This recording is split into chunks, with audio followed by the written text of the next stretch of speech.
Ma'am, you're under arrest. The words I never expected to hear weren't directed at the criminal Karen had accused my wife of being.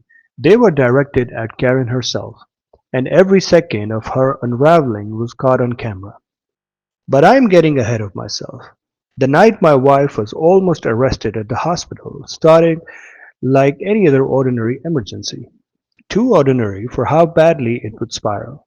Rain streaked down the windshield as I pulled into the emergency entrance of Riverside General, the red glow of the ambulance bay reflecting off the wet pavement. Inside the car, my wife Lena pressed a towel to her hand, blood seeping through the fabric. Our daughter Mia sat in the back seat, pale and silent, clutching her backpack like it was the only solid thing left in the world. "It's not that bad," Lena said, forcing a calm smile she'd perfected over years of working in high-stress environments. "Probably just needs stitches." I nodded, but my grip on the steering wheel tightened. Hospitals had a way of turning small things into big ones, and tonight that would become painfully true. Inside the ER buzzed with controlled chaos. Stretchers rolled past, monitors beeped, voices overlapped. A triage nurse looked Lena's information and guided us to a row of plastic chairs under harsh fluorescent lights. Mia leaned against me, her head heavy on my shoulder. That's when I noticed her. She stood near the reception desk, arms crossed, designer coat draped like a badge of authority. Perfectly styled blonde hair, sharp-eyed that scanned the room like she was searching for something to correct. She wasn't sick. She wasn't injured. She looked offended. By the air itself. I didn't know her name yet, but later everyone would. Karen. She watched as Lena adjusted the towel on her hand, a few drops of blood hitting the floor. Karen's lips curled in disgust. "Excuse me," she said loudly, drawing attention. "Is anyone going to clean that? This is a hospital, not a barn." The nurse glanced over. "Ma'am, we'll take care of it." Karen huffed. Unbelievable. Some people have no respect for public spaces. Lena lowered her eyes, embarrassed despite doing nothing wrong. I felt that familiar heat rise in my chest, the one that comes from knowing confrontation would only make things worse. Or so I thought. 20 minutes passed, then 30. Lena was finally called back to a treatment room.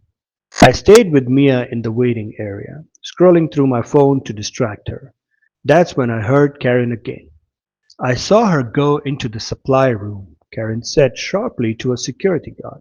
"She was digging through drawers. I think she stole something, maybe drugs." I looked up. "Who are you talking about?" She pointed. "Your wife. I saw her. People like that think rules don't apply to them." The guard frowned. "Sir, ma'am, hospital staff will handle." "No," Karen snapped. "I want the police now. This hospital is funded by taxpayers, and I won't have criminals stealing medical supplies." My stomach dropped. That's ridiculous. My wife is bleeding. She hasn't left her room.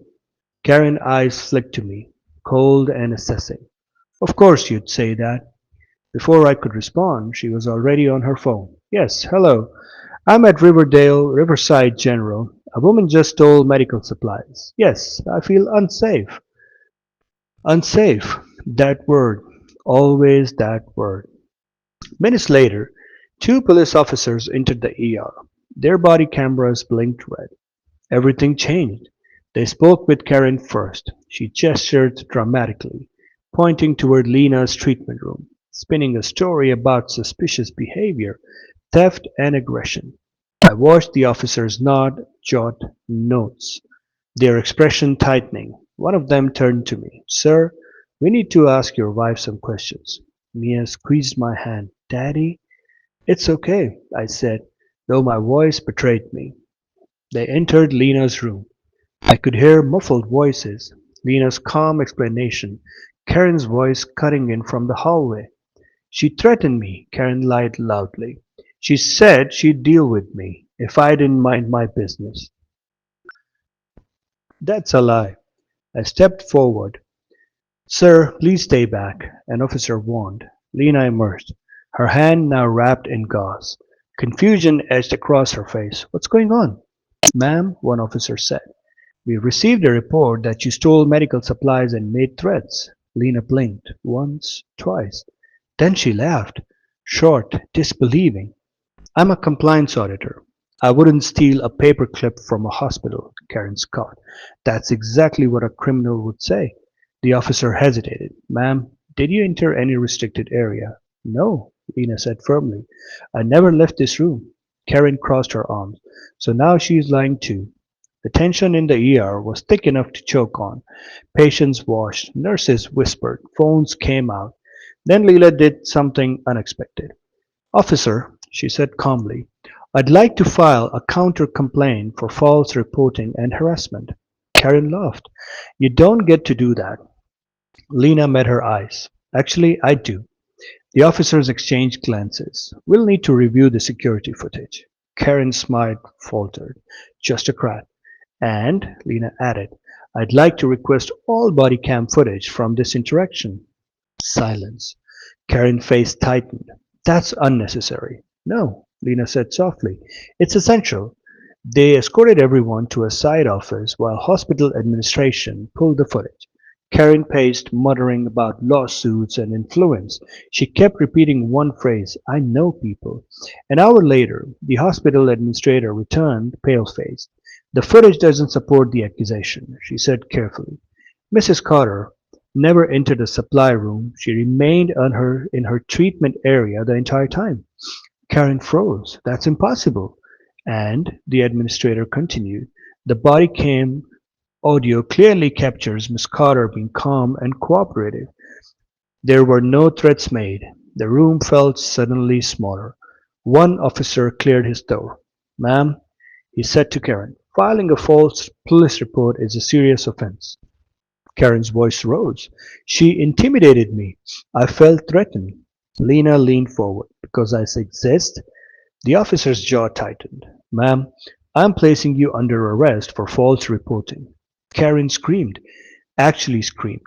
This is harassment. I'm on the HOA board. I'll have your jobs. The body cam caught everything. Her words, her tone, her entitlement unraveling in real time. She was handcuffed in the same ER she tried to weaponize.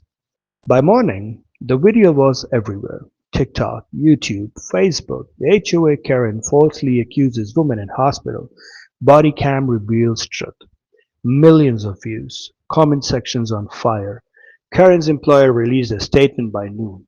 We do not tolerate behavior that reflects prejudice or abuse of authority. She was fired. The HOA issued another statement 2 days later. She was removed effective immediately.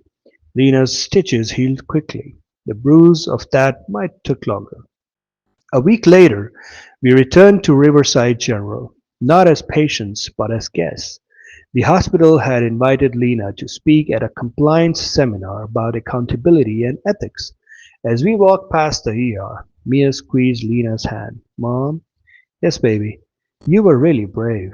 Lena smiled, eyes shining. So were you. Justice doesn't always come quietly. Sometimes it comes with flashing red lights, blinking body cams, and the truth recorded from every angle. And sometimes karma doesn't knock. It walks straight into the room and turns the camera on.